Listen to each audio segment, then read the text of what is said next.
दोस्तों आपने black hole का नाम तो सुना ही होगा, लेकिन क्या आप लोग जानते हैं कि ब्लैक होल क्या है या फिर इसका जो नाम है वो ब्लैक होल क्यों है। तो दोस्तों आइए आज की इस वीडियो में हम यही सारी चीजें जानेंगे। तो दोस्तों अभी तक आपने अगर हमारे YouTube चैनल को सब्सक्राइब नहीं किया है तो जल्दी से सब्सक्राइब करें और साइड वाला बेल आइकन जरूर दबाएं।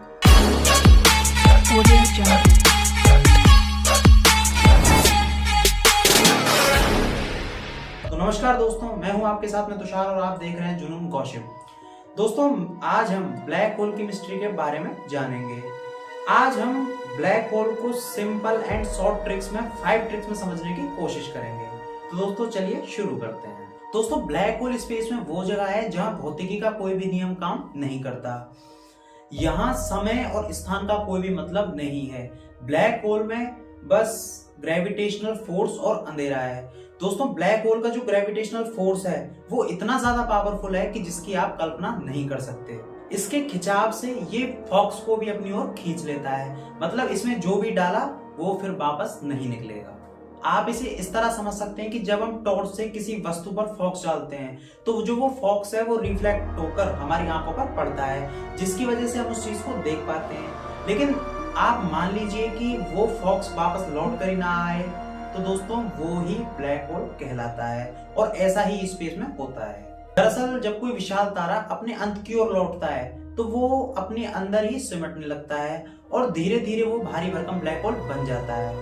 दोस्तों इसका गुरुत्वाकर्षण बल यानी इसका ग्रेविटेशनल फोर्स इतना ज्यादा होता है कि इसकी चपेट में आने वाले ये हर ग्रह को अपने अंदर खींच लेता है।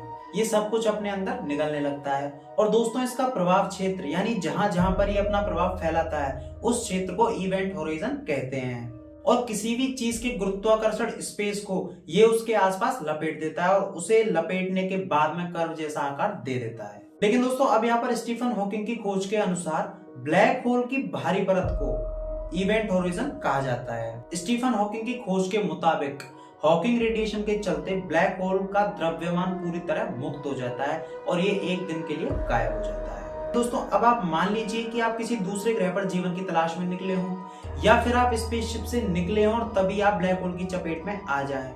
तो दोस्तों यहाँ पर आपके साथ में कई संभावनाएं हो सकती हैं। मतलब एक बात तो स्पष्ट है कि आप ब्लैक होल में गिरने के बाद या तो उसकी बाहरी सतह पर जलकर राख हो सकते हैं या फिर उसमें आसानी से पहुंचकर उनकी अनंत गहराइयों में भी पहुंच सकते हैं। लेकिन दोस्तों अब यहाँ पर आपके मन में एक सवाल आ रहा होगा कि ब्लैक होल के अंदर ऐसा होता क्या है। तो दोस्तों रिसर्चर्स की रिसर्च के अनुसार वैज्ञानिकों के लिए भी ये ब्लैक होल आज पहेली बना हुआ है, क्योंकि ब्लैक होल के अंदर जाकर वापस आना ये संभव नहीं है और किसी इंसान या वस्तु को तो छोड़िए, ये प्रकाश यानी फॉक्स के लिए भी ये संभव नहीं है।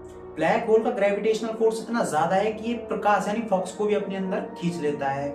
यहाँ भौतिकी का कोई भी नियम लागू नहीं होता। यदि आप ब्लैक होल के अंदर टॉर्च जलाकर देखना चाहेंगे तो फॉक्स को भी रिफ्लेक्ट होने के लिए किसी वस्तु की आवश्यकता होती है और ब्लैक होल के अंदर ऐसी कोई भी वस्तु नहीं है जिससे कि फॉक्स रिफ्लेक्ट होकर हमारी आंखों पर पड़ सके और जिससे हम उस चीज को देख सके कि ब्लैक होल के अंदर ऐसी क्या चीज है। और इसीलिए ब्लैक होल के अंदर अंधेरे के सिवाय कुछ भी नहीं दिखता है। लेकिन दोस्तों क्या ब्लैक होल हमारी पृथ्वी को भी नष्ट कर सकता है? ये सवाल आपके मन में जरूर आया होगा।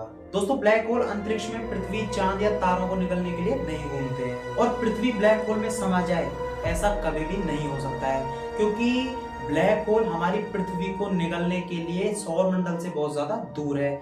इसीलिए हमारी पृथ्वी कभी भी ब्लैक होल में नहीं समा सकती है। अब यदि कोई ब्लैक होल जिसका द्रव्यमान हमारे सूर्य के द्रव्यमान के बराबर हो तो क्या वो हमारी पृथ्वी को निगल सकता है? दोस्तों ऐसा बिल्कुल नहीं हो सकता, क्योंकि अगर किसी ब्लैक होल का द्रव्यमान अगर हमारे सूर्य के द्रव्यमान के बराबर भी हो तो ब्लैक होल का ग्रेविटेशनल फोर्स और सूर्य का ग्रेविटेशनल फोर्स दोनों ही बराबर होंगे और हमारी पृथ्वी और अन्य ग्रह भी उसके ऐसे ही चक्कर लगाएंगे जैसे सूर्य के चक्कर लगाते हैं। दोस्तों सबसे पहले अल्बर्ट आइंस्टीन ने ब्लैक होल के होने की भविष्यवाणी की थी, लेकिन ब्लैक होल की खोज सन 1967 में अमेरिका के खगोल शास्त्री जॉन व्हीलर द्वारा की गई थी। दोस्तों सबसे पहला ब्लैक होल जिसकी पहचान की गई थी सिग्नस X1 था और दोस्तों इसकी खोज सन 1971 में कई रिसर्चर्स द्वारा मिलकर की गई थी। अब दोस्तों यहाँ पर एक रोचक बात ये भी है कि आज तक सिर्फ ब्लैक होल की एक ही इमेज कैप्चर की गई है और वो इमेज सन 2019 में EST यानी इवेंट होराइजन टेलीस्कोप के सहयोग से की गई थी। और दोस्तों ये ब्लैक होल M87 गैलेक्सी के केंद्र से 55 मिलियन प्रकाश वर्ष दूर था, जिसकी दिलकश फोटो ने दुनिया भर में वैज्ञानिकों को रोमांचित कर दिया। तो दोस्तों आशा करते हैं आपको हमारी ये ब्लैक होल के ऊपर वीडियो पसंद आई होगी। अगर हमारी वीडियो पसंद आई है तो प्लीज वीडियो को लाइक एंड शेयर जरूर करें। तब तक के लिए जय हिंद, जय भारत।